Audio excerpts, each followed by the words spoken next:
गोंदिया जिल्ह्यात वाहतूक नियम मोडणाऱ्यांवर पोलिसांनी मोठी कारवाई केली आहे।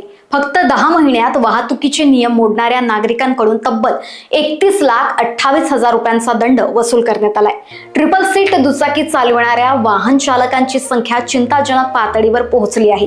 गेल्या 10 महिन्याच्या कालावधीत 3,128 वाहन चालकांवर कारवाई करून दंड आकारण्यात आलाय। प्रत्येक प्रमुख चौकात वाहतूक पोलीस कर्मचारी डिव्हाइससह तैनात असून नियम मोडणाऱ्यांवर तात्काळ कारवाई केली जाते।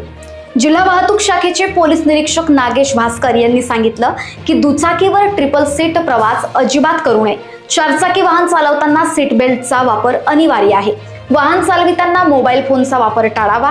मोबाईलवर बोलत वाहन चालविणे किंवा नियमांचे उल्लंघन करणे यामुळे अपघाताचे प्रमाण मोठ्या प्रमाणात वाढत असल्याचे त्यांनी सांगितले।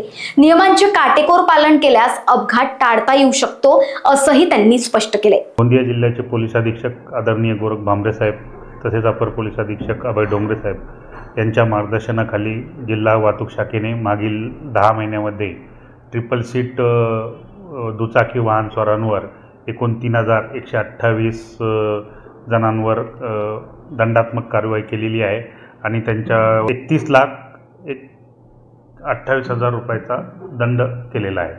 जिल्हा वाहतूक शाखेतर्फे मी वाहनधारकांना असे आवाहन करेन की त्यांनी ट्रिपल सीट वाहन चालू नये, जेणेकरून चालकाला अडथळा होऊन अपघाताचे प्रमाण वाढत आहे।